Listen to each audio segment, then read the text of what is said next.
अस्सलाम वालेकुम। आज हम एक और वेरिएशन देखेंगे अपने न्यूटन्स डिवाइडेड डिफरेंस फार्मूले का। अब वो वेरिएशन हमें यूज़ क्यों करना पड़ा है, हम अब सबसे पहले अपना सवाल देखते हैं। सवाल में देखें, उसने हमें एफ ऑफ एक्स की कुछ वैल्यूज़ दी हुई हैं, उसके मुताबिक हमने अपना टेबल कंस्ट्रक्ट किया। हमने अपनी एक्स वैल्यू लिख ली, हमने एफ ऑफ एक्स वैल्यू लिखी, हमने अपना डिवाइडेड डिफरेंस टेबल बनाया।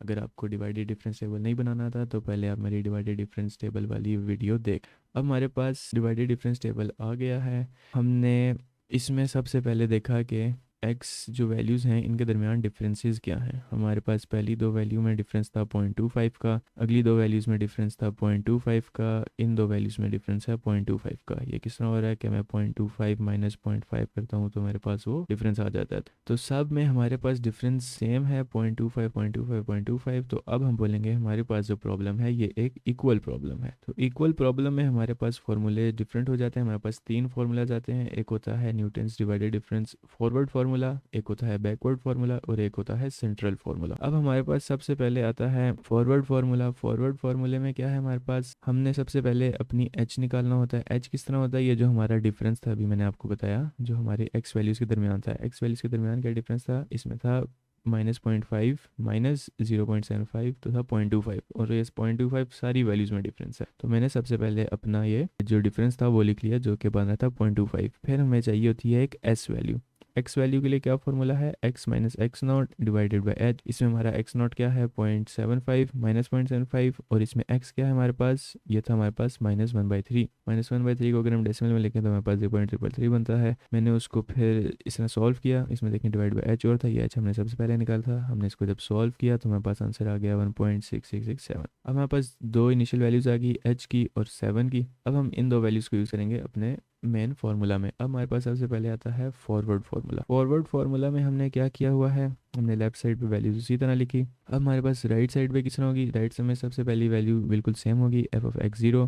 फिर देखें F of x zero comma x one हुआ है, फिर F of x zero comma one comma two हो रहा है, फिर F of x zero one two three, जिस हमारी अनइक्वल वाली में हो रहा था उसी तरह एफ एक्स की वैल्यूज़ बढ़ती जा रही हैं। और ये ख़त्म कब होती हैं, जो हमारे लास्ट वैल्यू होती है अपने डिवाइडेड डिफरेंस टेबल फार्मूला में। इसमें हमारे पास थी x zero one two three, तो हमारी लास्ट यहीं पर ख़त्म हो गया हमारा फार्मूला, इससे ज़्यादा एक्सटेंड नहीं होगा। अब हमारे पास डिफरेंस क्या है, यहाँ पर हम यूज़ कर रहे हैं एस एच। तो सबसे पहले हमारे पास मल्टीप्लाई होता है एस एच सेकेंड टर्म में। थर्ड टर्म में क्या होता है कि एच का स्क्वायर हो जाता है। फोर्थ टर्म में एच का क्यूब हो रहा है, यानी कि जिस तरह टर्म्स इंक्रीज हो रही हैं एच की जो पावर वाली वैल्यू है वो उस तरह इंक्रीमेंट होती जा रही है। अब एस की वैल्यूज़ क्या हो रही हैं, एस देखें जो सिंपल एस है वो हर उसमें लिखा हुआ है, एस मल्टीप्लाई हो रहा है हर हमारी टर्म के साथ। एक ये चीज़ होगी। फिर हमारे पास होता है कि ये जो ब्रैकेट में आ रही है किस तरह हो रहा है, ये सबसे पहले होता है एस माइनस वन। ये एस माइनस वन सबसे पहले ऐड किधर होता है, ये हमारी थर्ड टर्म में ऐड होता है। तो थर्ड टाइम में हम पहले एस माइनस वन डालेंगे, फिर जैसे जैसे हमारी टर्म्स इंक्रीज होती जाएंगी उस तरह हम एस माइनस पे टू मल्टीप्लाई करेंगे। जिस यहाँ पर देखें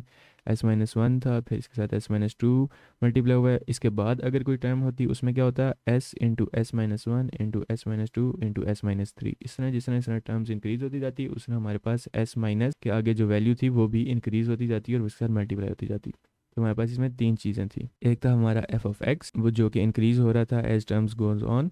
फिर था हमारे पास एच। एच सबसे पहले ऐड होता है हमारी सेकंड टर्म में। सेकंड टर्म में सबसे पहले एच आता है, थर्ड टर्म में फिर उसकी पावर इंक्रीज होती जाती है। यहाँ पे एच स्क्वायर हो गया, फिर अगली टर्म में एच क्यूब, फिर इससे अगली टर्म में एच पावर फोर होगा। एक ये होगी। फिर चौथी चीज़ क्या थी हमारे पास, थी एस। एस हमारी हर टर्म के साथ मल्टीप्लाई होता है और इसके साथ एक और चीज़ आ रही थी जो कि थर्ड टर्म से शुरू हो रही थी कि वो एस माइनस वन होता है, फिर एस माइनस टू आता है, फिर उसके साथ एस माइनस थ्री, इस तरह करके बारी बारी चलता जाता है। फिर हमारे पास सारी चीज़ें आ गई। फिर हमने इनमें सिंपल वैल्यूज़ पुट करनी है। एफ ऑफ एक्स की तो वैल्यूज़ हम अपने डिवाइडेड डिफरेंस टेबल फार्मूले से उठा लेंगे, और एच की वैल्यू हमने सबसे पहले निकाली थी और एस की वैल्यूज़ भी हमने सबसे पहले निकाली थी। जब हम ये सारी वैल्यूज़ इनको ऐड करेंगे हमारे पास आंसर आ जाएगा। तो ये हम कर देंगे अपना फॉरवर्ड डिवाइडेड डिफरेंस फार्मूला यहाँ पर ख़त्म।